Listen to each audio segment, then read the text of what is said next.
আজকে সকালবেলা তোমাদের দাদা আমাকে বেশ অবাক করে দিয়ে বলল, তাড়াতাড়ি করে রেডি হয়ে যাও, তোমাদের সবাইকে নিয়ে আজকে বেড়াতে যাব। প্রথমে বেশ অবাক হলেও তারপরে কিন্তু আমি বেশ খুশি হয়ে গেছি। আজকে আমরা সবাই যাচ্ছি মাওয়া বেড়াতে। আর মাওয়া বেড়াতে যাব বলে অনেক দিন পরে আমি শাড়ি পরেছি। এই শাড়িটা হচ্ছে আমার ভাই আমাকে এবার দুর্গাপূজাতে উপহার দিয়েছে। আজকে নিয়ে এই শাড়িটা আমার 2 দিন পরা হলো। গাড়ি ছুটে চলছে মাওয়ার দিকে, পার্থক্য শুধু একটাই, রাস্তার এই পাশ আর ওই পাশ।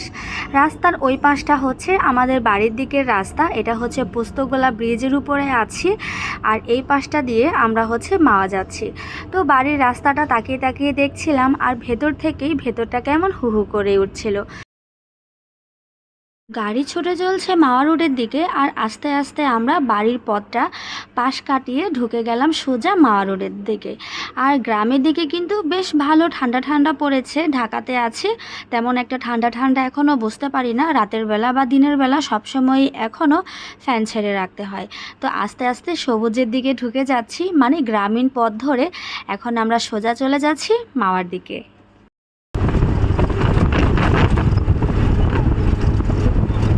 বাস থেকে নেমে এখন আমরা অটো ঠিক করে নিয়েছি। আর এই সময়টা আমি একটা বাইক ভীষণ মিস করছিলাম। তোমাদের দাদার যদি একটা বাইক হতো তাহলে পরে খুব একটা বেশি মন্দ হতো না।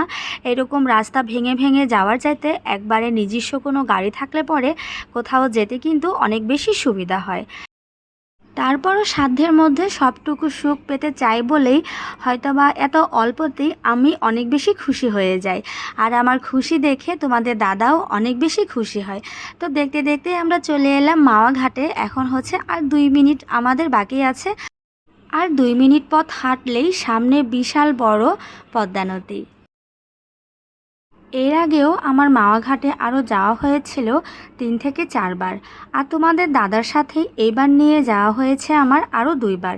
তো মোটামুটি বেশ কয়েকবারই আমার এই মাওয়া ঘাটে যাওয়া হয়েছে। গতবার ওইখানে আসছিলাম শুকনো ছিল, আর এখন অনেক জল। বর্ষা তো এখন ওইভাবেও নাই, যায় যায় অবস্থা বর্ষা।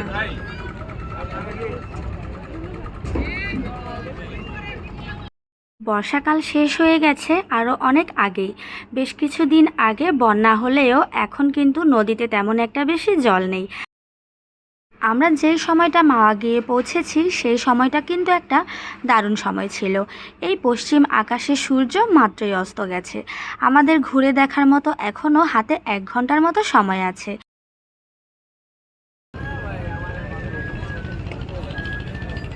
এ বাবা, পড়ে যাবে বাবা।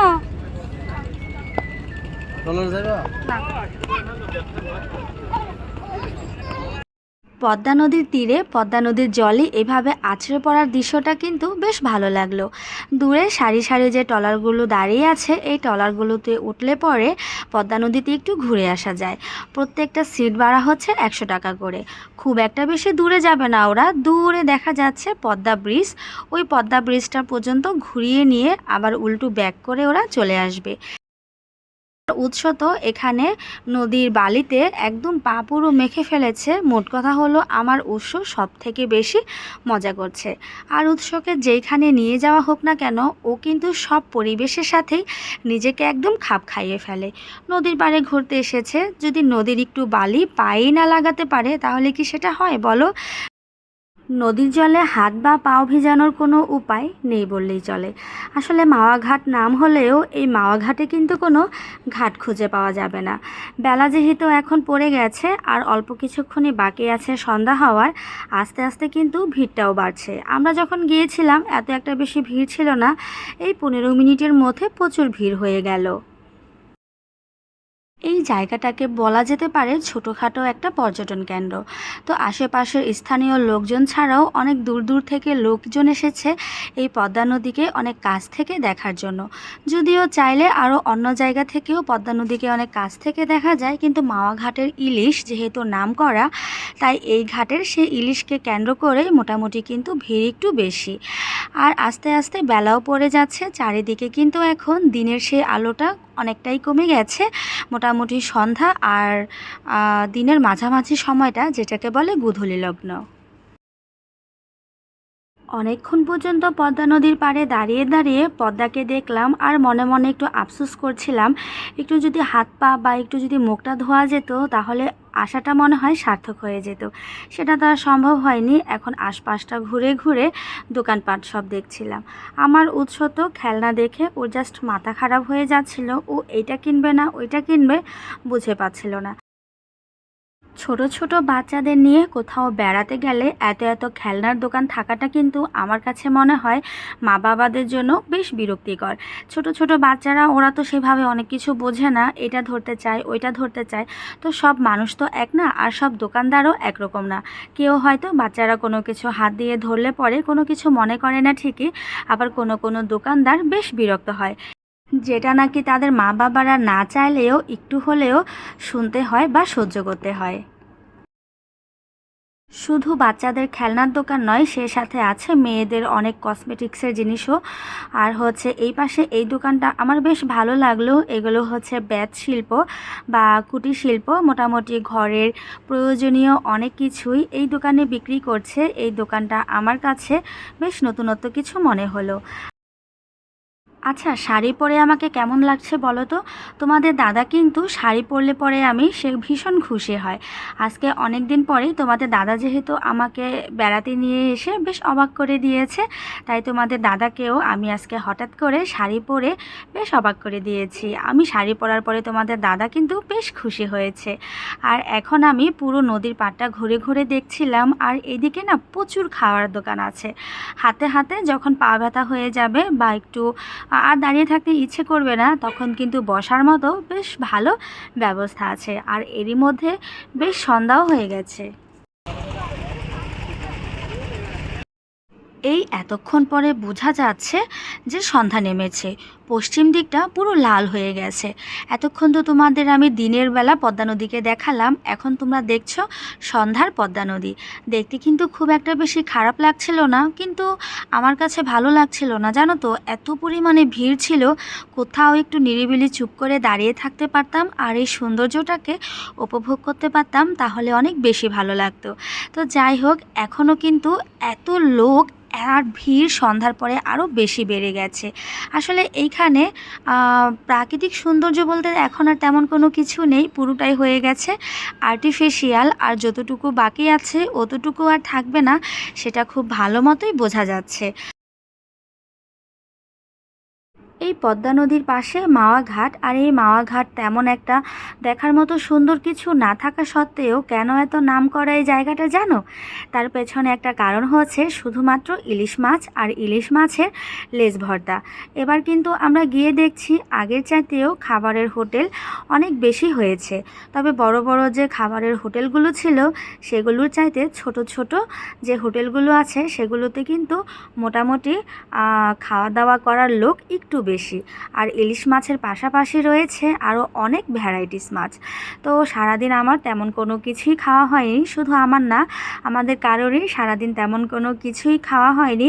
খুব সকাল সকাল যেহেতু বাসা থেকে বের হয়েছিলাম, বলতে পারো সকালের পর থেকে এক কাপ চাও খাওয়া হয়নি। এখন কিন্তু আমার প্রচুর ক্ষুধা পেয়েছে। তবে খাওয়া দাওয়া করব, খাওয়া দাওয়া করার আগে একটু ঘুরে ঘুরে সব কিছু দেখে নিচ্ছি। খাওয়া দাওয়া করার পরে কিন্তু আর দেরি করা যাবে না, আমাদের ফিরতে হবে আবার ঢাকাতে। তাই খাওয়া দাওয়া করতে বসবো, তার আগে যদি একটু ঘুরে টুরে না দেখি তাহলে খুব একটা বেশি ভালো লাগবে না।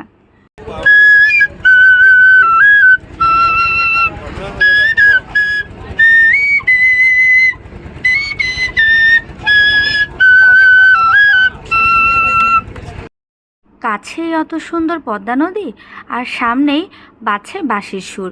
খুব একটা কিন্তু আমার কাছে খারাপ লাগছিল না, বেশ ভালোই লাগছিল।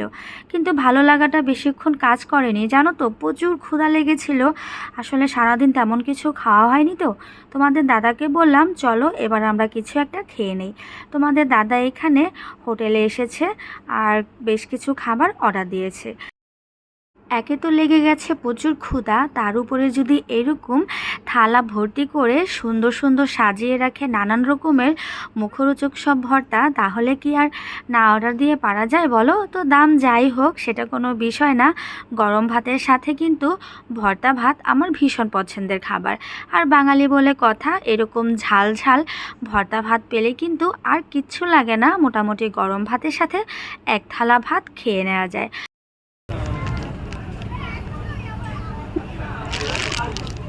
টাকি কোরাল আলু ভর্তা। এটা চিংড়ি, এটা কোরাল, এটা টাকি, এটা কোরাল। শুটকি দেন নাই? শুটকি লাগবে? দেন, খেলে খাই না খেলে না খাই। আপনি যেটা ভালো এটা খান।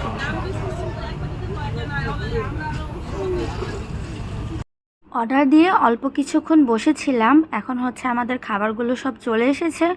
আমরা নিয়ে নিয়েছি বড় সাইজের বোয়াল মাছ ফ্রাই, আর সেই সাথে বেগুন ভাজা, মুসুরির ডাল। মুসুরির ডালটা বেশ ঘন ছিল আর আমার কাছে টেস্ট কিন্তু বেশ দারুণ লেগেছে। তো একটা একটা করে খাবারগুলো নিয়ে এসেছে, আর এইখানে হচ্ছে মুখরোচক সেই ভর্তা। আর তোমরা কম বেশি সবাই তো জানো আমার কাছে কিন্তু ঝাল ঝাল খাবার খেতে দারুণ লাগে।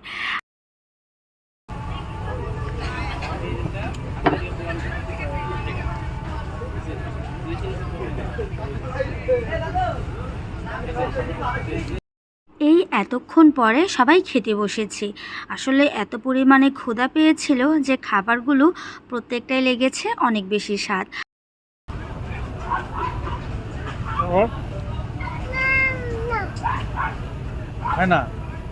কেমন ভর্তাটা? মাছটা নদীর তো আর বেশ টাটকা, খাইতে কিন্তু মাছটা খারাপ না খুব একটা। আর সাথে একটা শুকনা মরিচ দিছে, আমার কাছে কিন্তু খাইতে দারুণ লাগতেছে। আর এত বড় সাইজের নদীর বোয়াল মাছ সত্যি অসাধারণ। গরম ভাতের সাথে আর হচ্ছে ঘন করে মুসুরির ডাল, সব কিছু মিলাই আজকে এই সময় খাওয়ারটা কিন্তু একদম অসাধারণ। আর প্রচুর খিদা লাগছিল তো, যার কারণে খাইয়েও কিন্তু অনেক শান্তি লাগতেছে বলো।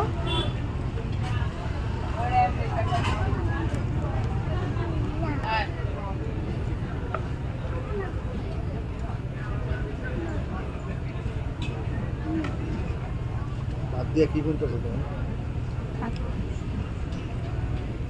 জীবনে প্রথম একা একা নিজের হাতে ভাত খেতেছে। ভালো না বাবা, ভালো না, ভালো না।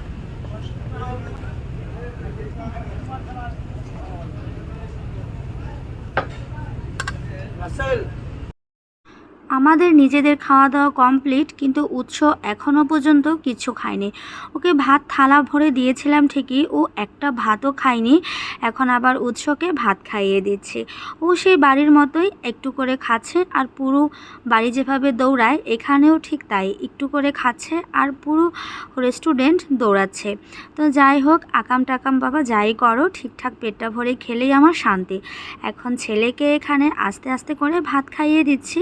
তোমাদের দাদা কিন্তু একটু একটু বিরক্ত হচ্ছিল, কারণ বারবার করেই বলছিল দেখো আর একটু বেশি দেরি হলে পরে আমরা কিন্তু গাড়ি পাবো না, তখন উল্টো আবার তোমাদের বাড়িই যেতে হবে। শুনে কিন্তু আমি মোটামুটি একটু খুশি খুশিই ছিলাম, কারণ বাড়ি যেতে পারলে আমার আর কোনো কিচ্ছু নেই, আজকের বেড়ানোটা হয়ে যেত পরিপূর্ণ। কিন্তু আবার মনে মনে ভাবলাম তোমাদের দাদার কালকে থেকে অফিস আছে, তাই আর যাই হোক দেরি করা যাবে না। তাই তাড়াতাড়ি ছেলেকে খাওয়ানো কমপ্লিট করে আমরা ওইখান থেকে সিএনজিতে করে হচ্ছে আবার ঢাকার উদ্দেশ্যে রওনা দিয়ে দিলাম। আসার সময়তেই কিন্তু এই জায়গাটাতে প্রচুর জ্যাম ছিল, কিন্তু এখন মোটামুটি ঘড়িতে বাজে হচ্ছে রাত 10:30। বেশ অনেকক্ষণ ছিলাম আমরা মাওয়ার দিকে।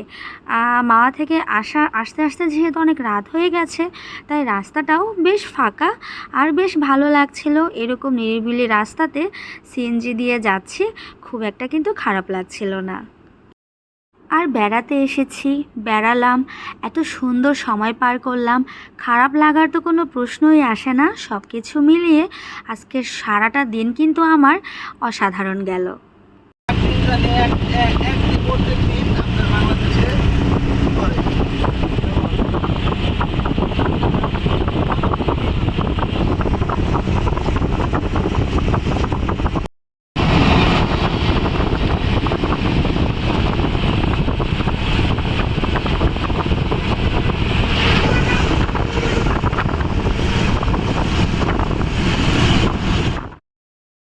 তো অ্যাট লাস্ট এতক্ষণ পরে আমরা ঢাকাতে এসে পৌঁছালাম।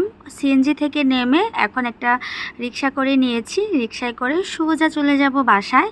তো ব্লগটাও শেষ করে দিচ্ছি। ধন্যবাদ তোমাদের সবাইকে আমার শুরু থেকে শেষ পর্যন্ত সম্পূর্ণ ব্লগটা দেখার জন্য। আর তোমাদের যদি আমার এই ব্লগের ছোট্ট কোনো অংশ এতটুকু ভালো লেগে থাকে তাহলে আমার চ্যানেলটাকে সাবস্ক্রাইব করে দিও, আর সেই সাথে একটা লাইক আর কমেন্ট করে জানিয়ে দিও। ধন্যবাদ তোমাদের।